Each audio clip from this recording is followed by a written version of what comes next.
Welcome to the latest episode of The Independent. I'm Pete Sampson, joined as always by my co-host Matt Fortuna. And Matt, we're 1 week into the preseason. I think I've been at 4 practices so far. We got 3 sort of short looks and 1 full look.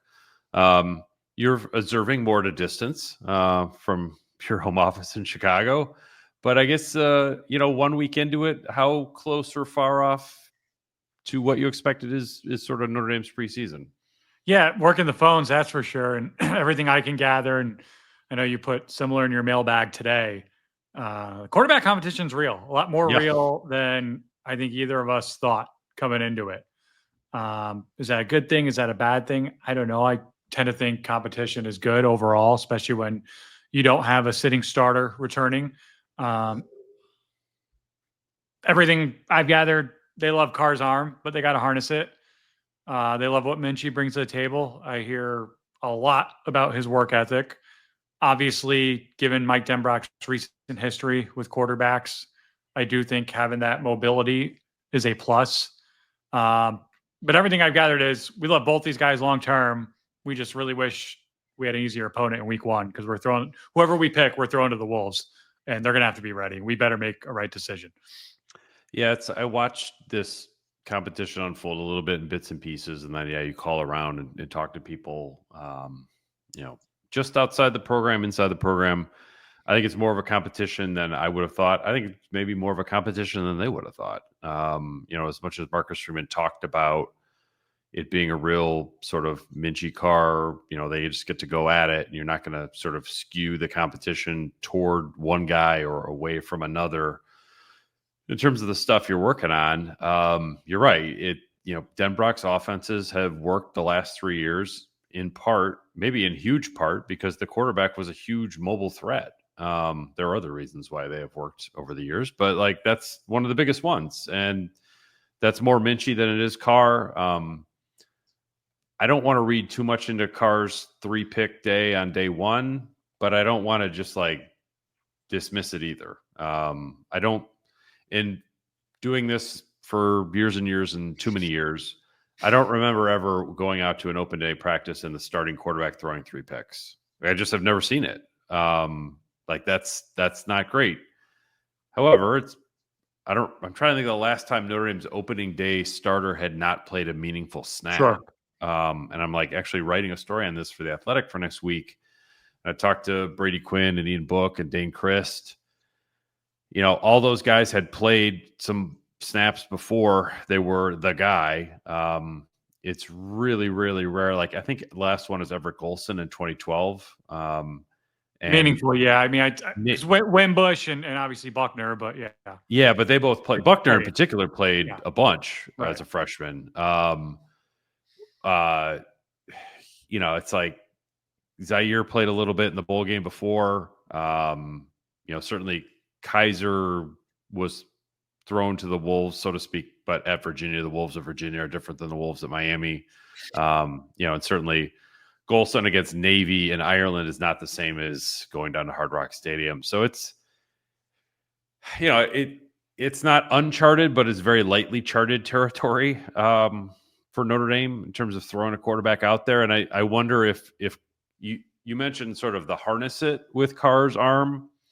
And talking to people around Notre Dame, there is he really tries to make the big play. And look, we all like to see the big play, but sometimes there's a Division I safety on the other end of that big play. And that I think is tricky for CJ Carr to sort of figure out. And I remember talking to Brady Quinn about this when he was, getting into his senior year. He said the hardest, and I was confused when he said this, but so the hardest thing for a young quarterback is to think short to long instead of thinking long to short, because you want to sling it around. You're so amped up to go that you don't take the profit that's right in front of you sometimes. And maybe that's something Carr has figured out in the last week or so. But compared to where we were coming out of spring ball when he was the best quarterback on the field, both in the spring game and in the open practice, and even the spring a year prior when we saw him, Leonard was out, but we saw Carr. He was great in both those practices too. What you saw last week on Thursday gave you a little bit of pause. It felt like kind of a record scratch, when people walk into the bar and you're like, okay, this is going. And it's just like this very disconcerting noise. Everyone turns around and is like, what's that? That kind of felt like what I was watching last week with CJ Carr. While we're on the subject, I want to make sure this reader gets his due credit here. The most detailed, perceptive mailbag question, reader comment, tweet, you name it, I've ever seen. Let me find it. AJM in your mailbag. You closed it with this gem today. Jeremiah Love has posted multiple Instagram stories playing NCAA 2026 with Kenny Minchey as a starting quarterback. As someone who plays the game, CJ Carr is the default starter, so that means Love would have had to go and manually put in Minchey unless Carr got hurt. Thoughts? This is Pulitzer Prize winning journalism, AJM. Like, I know. I remember he'll be writing a Why I Joined the Athletic column in no time. I remember when we would find out. I was like, well, that's definitely going in the mailbag, AJ. Maybe 15 plus years ago, we would find out about player injuries because they would like tweet about it before anyone knew what Twitter was, except for sports writers and players. Like, this is that, I guess, this generation of that, like on steroids. Like, the coaching staff clearly did not think to be like, don't post your video game choices on social media. I have not played video games in a long time, and I don't follow these guys on Instagram day to day the way I did on Twitter. That is like, wow, got me thinking, right? Like, the best player on the team clearly has a preference here, at least when it comes to video games.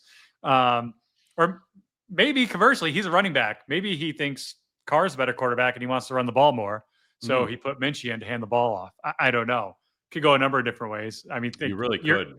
Your answer said, I wish I could have asked Jeremiah this in person during his interview session. Maybe week one, we'll get a chance to do just that, assuming they haven't named a starter by then. I imagine they will. Yeah. But that goes to my next point. How long are they going to let this drag out, so to speak? Yeah. It's August 7th as we're recording this. The next availability for Marcus Freeman, which I believe is also the next availability for Mike Denbrock and Chris Ash, is Sunday, August 17th. I think there will be a decision at that point. Like Freeman has said before, like, I'm not doing we don't know. We just need to decide before Miami, yada, yada, yada. We'll see if he sticks to that. But I bet by August 17th, we've got something on this. Because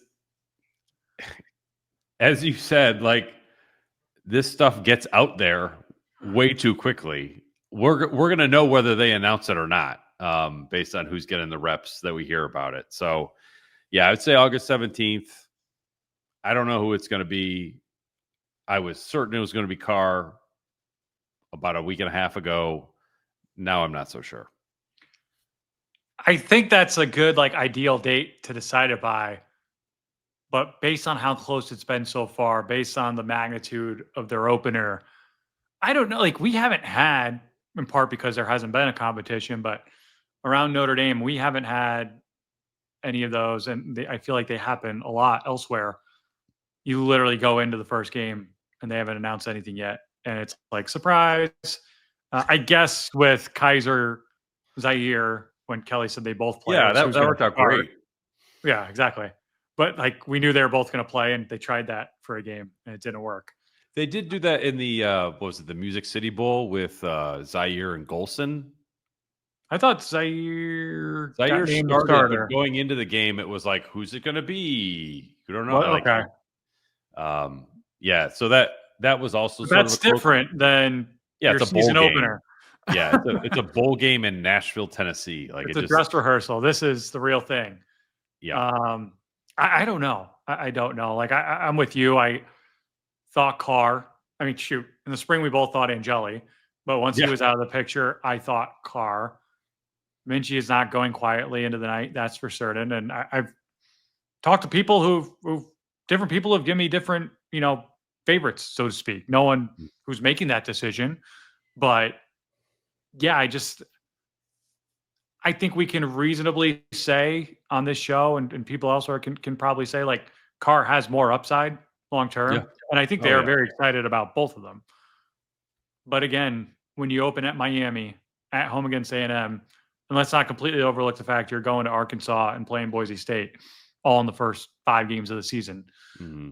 You can't make a mistake here. And to me, you've made reference a couple times to Mike Denbrock putting Desmond Ritter in, I think, at halftime of his first game.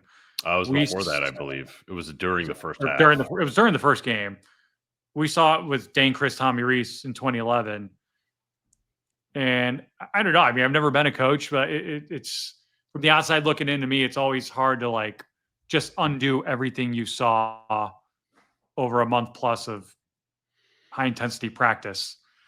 But if you're desperate in game mode and you have no margin for error, you got to do what you got to do. Yeah. It's just weird how that works out. But I mean, look, we've seen it. Like Max Duggan was a Heisman runner-up 3 years ago. He did not start the opening game. Chandler Morris, I think, did and got hurt. But, you know, you hear about different guys who are more gamers than others, so to speak, though they're not great practice players. So I don't know.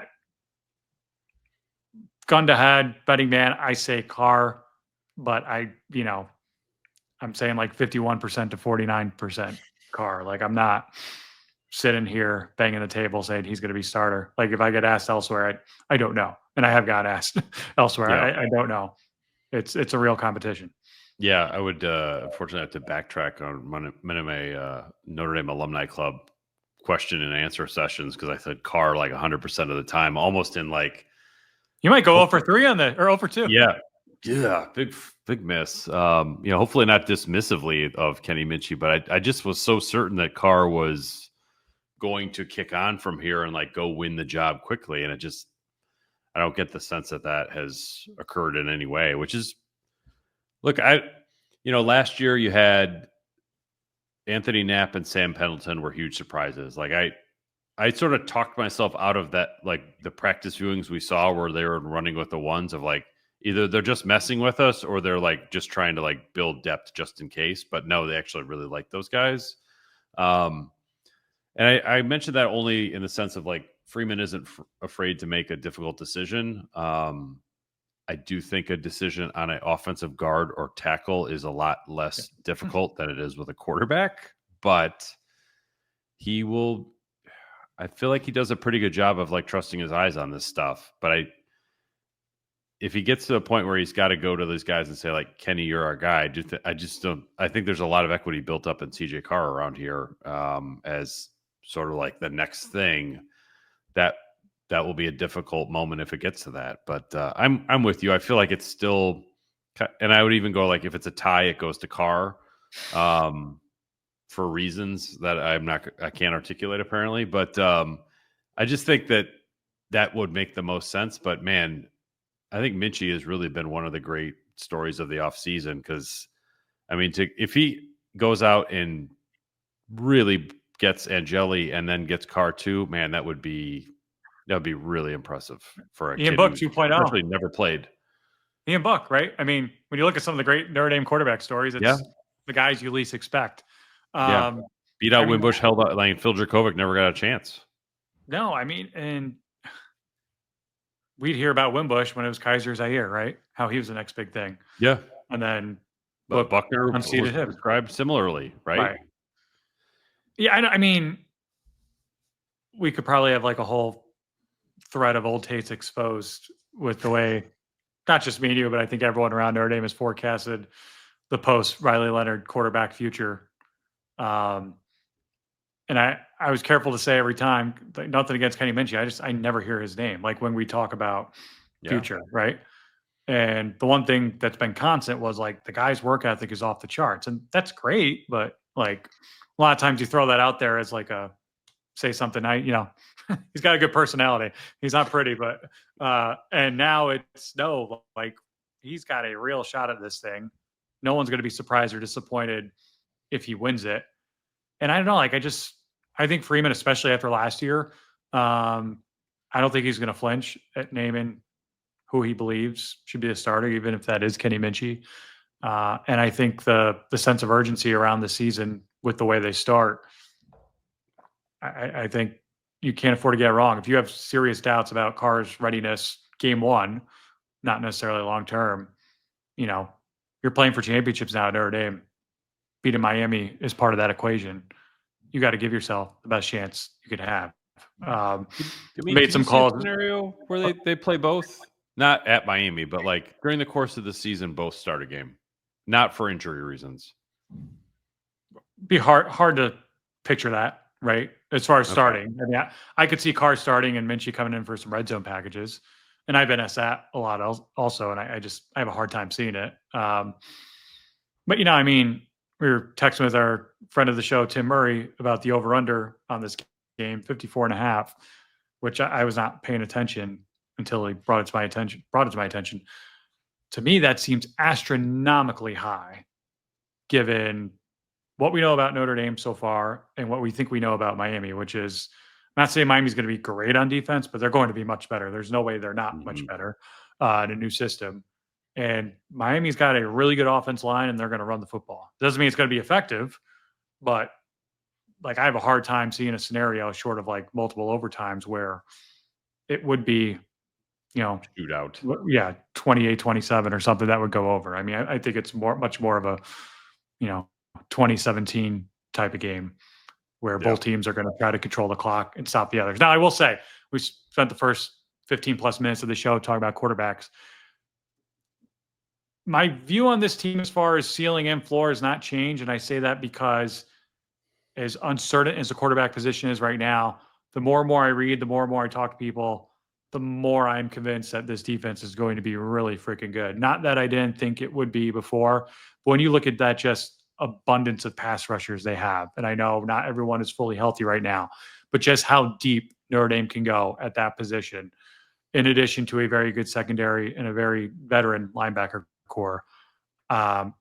Assuming Chris Ash doesn't just come in and blow the whole thing up the way BVG did, which I don't think he will. No.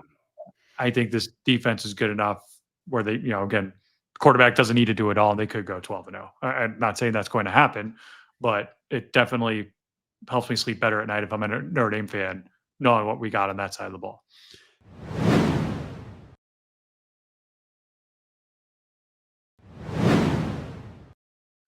Defensive tackle, a little bit of a concern for me, but I do think, what they have at corner, what they have at linebacker, what they have at defensive end. I think what they have at safety is, Jalen Stroman has come on a little bit in the last few practices.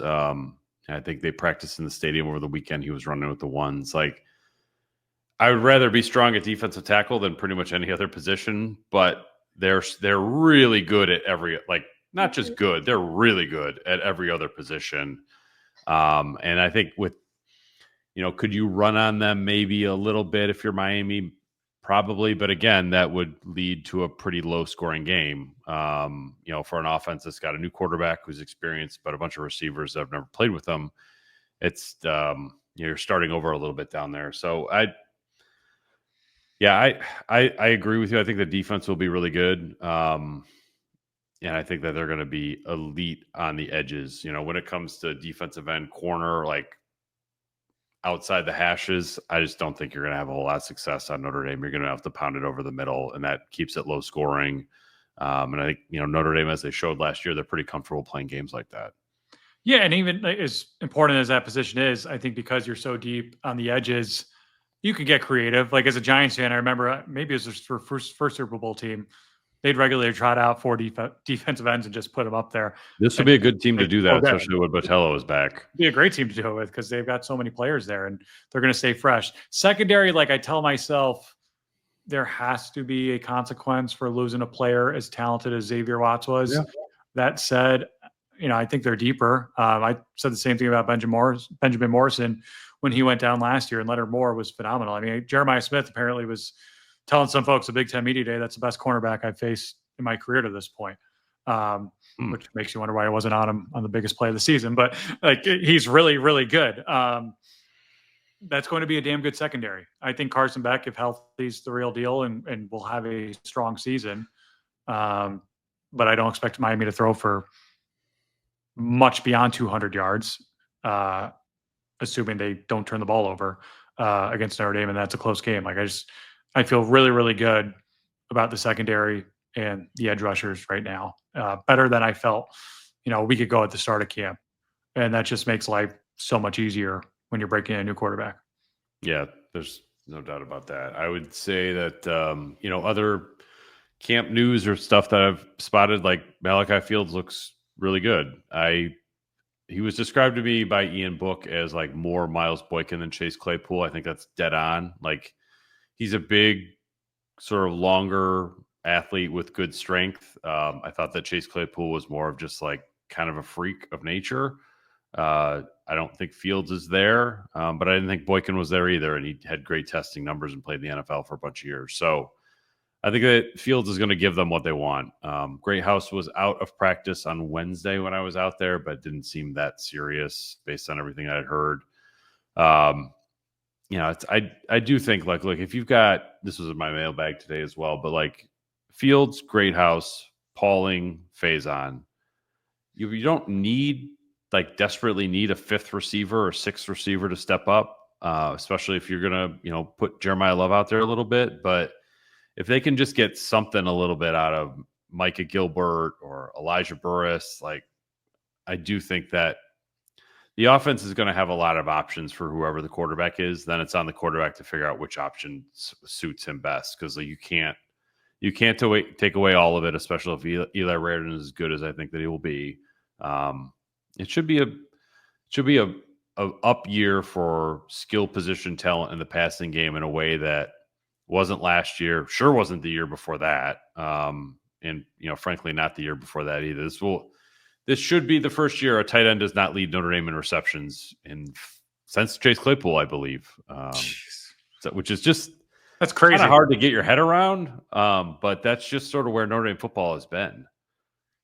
I mean, I think they're going to go two back a lot too, and I think you're going to see Jeremiah Love used as a pass catcher much more often as well. I mean, not that Jaywan Snyder's calling the plays, but he did that a lot. Penn State did that a lot with their multi-back approach last year as well. So I'm less concerned about the depth of receiver than having 3 or 4 guys you can rely on to catch the ball in traffic. I'd rather have 4 good ones at the top than I would too. I just 8 pretty good ones. As good as Great House was in the playoff, it was a surprise because he wasn't in the regular season. Yeah. So I just want to see a little more consistency out of that entire group before I anoint them just yet. You mentioned Eli Raridon, annual rite of passage. Your colleague Bruce Feldman had his freaks list out this week on The Athletic. 2 Notre Dame players made the cut. Number 44, Bryce Young. Find it hard to believe there are 43 people more freakishly athletic than him, but we'll see.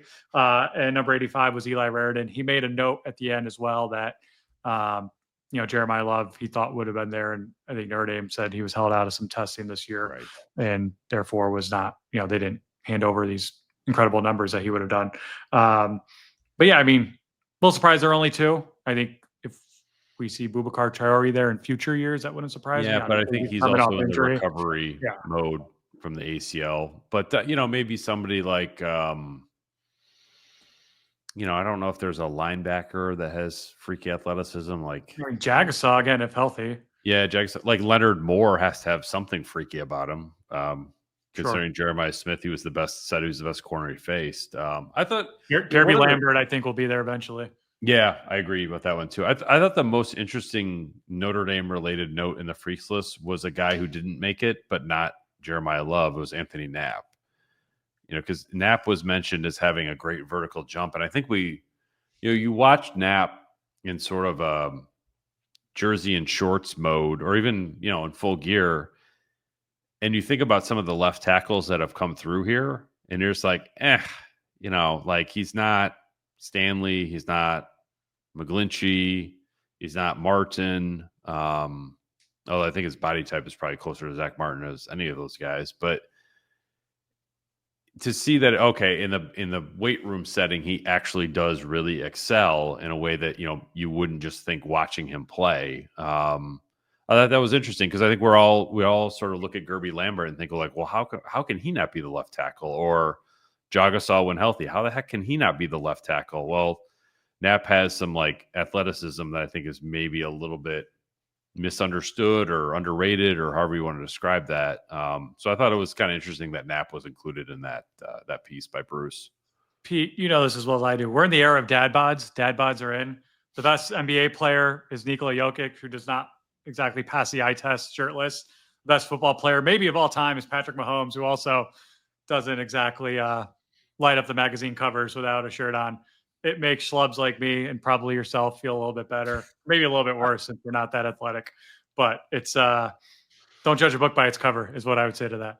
It could be. You might be onto something there. I think like other camp takeaways.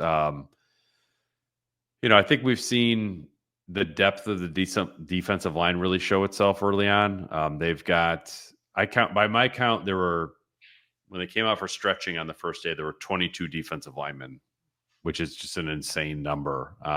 Obviously, there's a couple walk-ons in there. There's a bunch of depth players that are not going to factor into the rotation this season, but like just to have that level of numbers, I think is noteworthy. And maybe it lets you mix and match where you get a Traore Botello defensive end and you bump Bryce Young inside on 3rd and 12. I think that would be, maybe Josh Burnham can move in there too, or Junior Tui Halamaka. I think there's potential to create some real pain in the ass matchups for Notre Dame's defense based on the number of defensive linemen that are there. I've heard good things about freshman tight end James Flanagan. We'll see. He's not somebody you look at and think okay, this is the next Eifert, Troy Nicholas, Kyle Rudolph in terms of the way he's put together. And I say that just he's got a long, rangy body, but not really filled out. So we'll see about that one. I think they're a little bit banged up at that position already, but there are storylines that are interesting during camp beyond the quarterback. It's just right now we're in a position where the quarterback sort of dwarfs everything else that's going on here.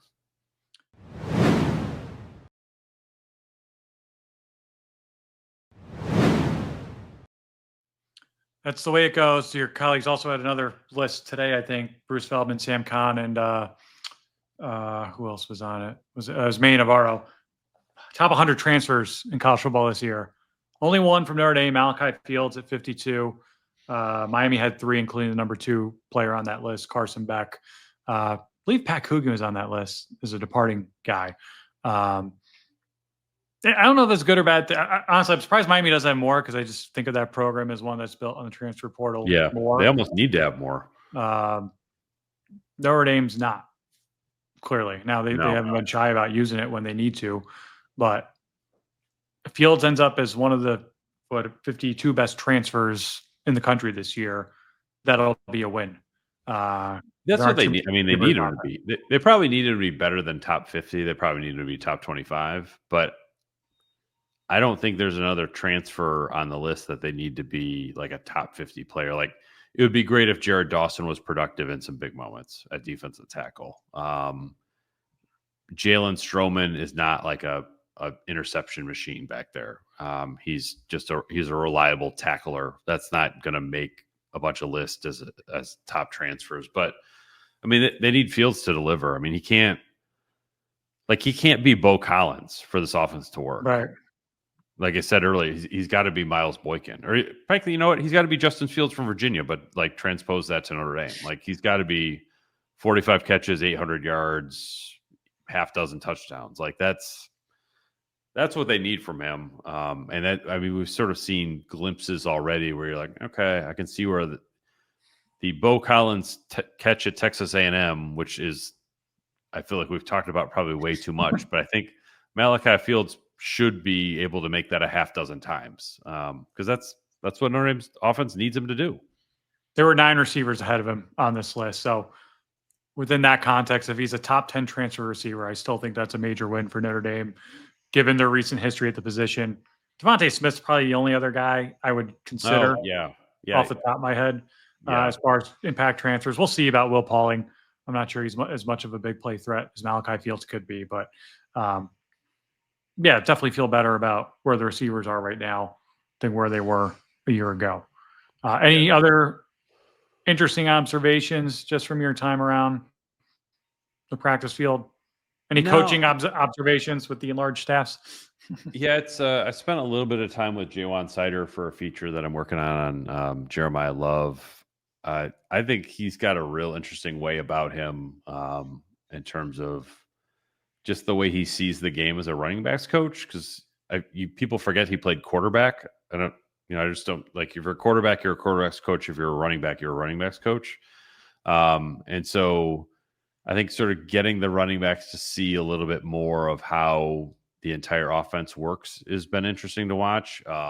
The number of snaps we've seen Notre Dame play with two backs has been interesting. I think that's been a potential curveball for the offense for a while, but they've never really mastered throwing it. Jeremiah Love and Jadarian Price you should be able to throw that curveball pretty effectively. And even though I did like some statistical digging through the Athletic on this, but like last year, I think Notre Dame ran two back sets, I think on 1.5% of all snaps, which was, it's insignificant. That doesn't really move the needle for you. Whereas Penn State, I think, was maybe 10th nationally in terms of two back sets that it had run. And they were 11th, and the most of the teams in front of them ran some version of like some funky option type stuff. So Jaywan Sider knows how to make this sort of set work. They did it with Katron Allen and Nicholas Singleton. The only other very successful team that did it more than Penn State was Texas. Steve Sarkisian, really good play caller, knows how to create mismatches, and I think that that will be interesting to sort of see how that fits at Miami. Are Love and Price out there together in the backfield together?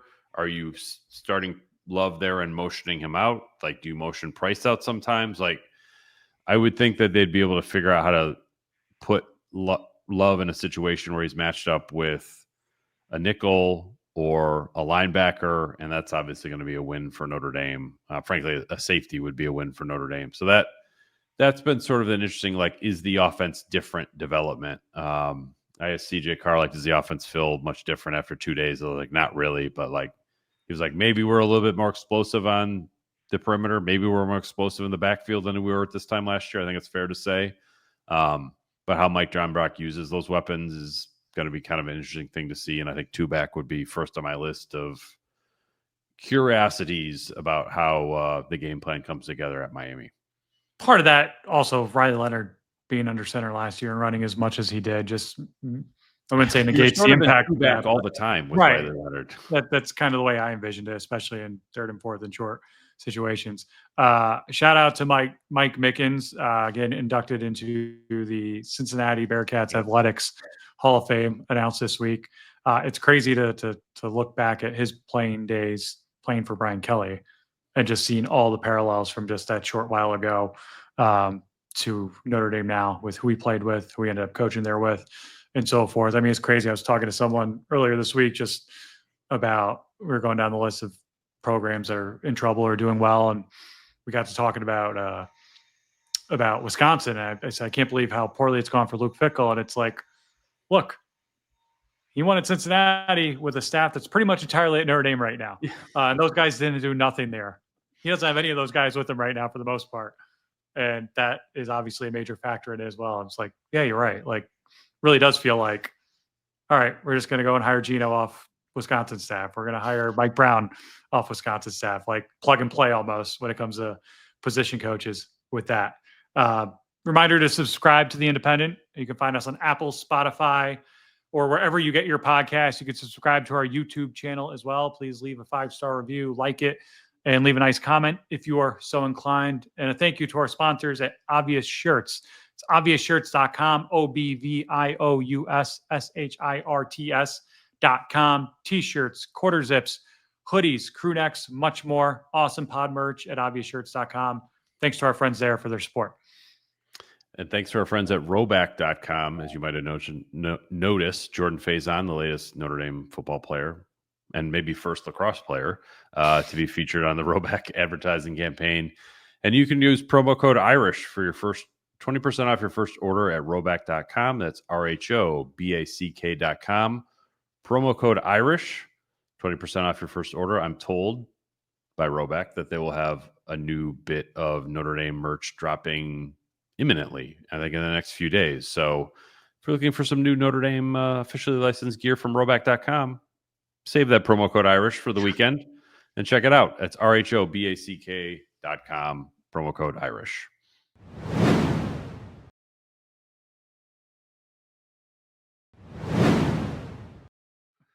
I don't know if there's anything else you want to wrap up with. I will be back out at training camp on Sunday. There's a bit of limited access next week before we get to, I think we'll probably a big reveal a week from this Sunday, August 17th, when Marcus Freeman speaks next. I think that there's a good chance he's going to look at you. or 10 going days to have out to name a quarterback at that point. What if they name it before? I don't. I mean, they could It's just tweet it. possible. Kelly would do that at the end. Just throw it out there as like oh, by the way. Well, that was what's it. One of the Golson years, I remember they had an access day and Kelly showed up unprompted, and immediately my antenna went up, and it was like, "Hi, Brian. Like, do you have a quarterback to announce today?" "Yes, I do. It's Everett Golson." Like, okay. I don't think you're on the schedule today. I don't think Freeman's going to do that, but I don't know. They could announce it before then. I don't think they will, just based on the way things have gone so far. I don't think it's going to get decided that quickly, but I was planning on coming out for that Sunday confab with the coordinators and head man. I think it'd be a good idea to be here. Now I'm like, Pete's talking like he knows something. Might go 1 for 3 with this quarterback yes.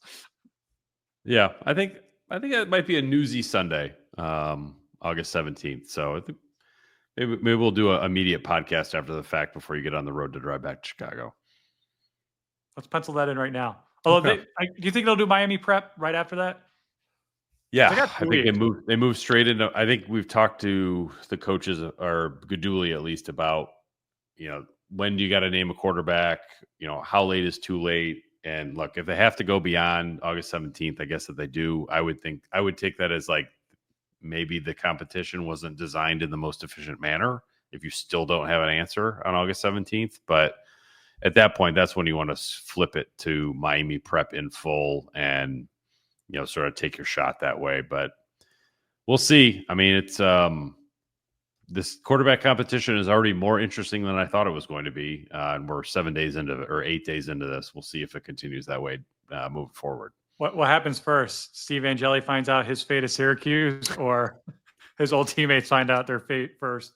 I have no idea what the Syracuse situation is. I know Fran Brown at ACC Media Day said it's open, but he brought the other guy from LSU with him there. So we'll see. To be determined. But yeah, newsy training camp so far for Notre Dame. I think that will probably continue moving forward. We might be back next week, sort of a midweek podcast. Maybe we should probably do a question, maybe a live show at some point. Get our listenership involved in the show, and obviously, if something breaks with the quarterback situation, we'll be on that one too. So until we return, he's Matt, I'm Pete. Thanks for being with us on the latest episode of The Independent.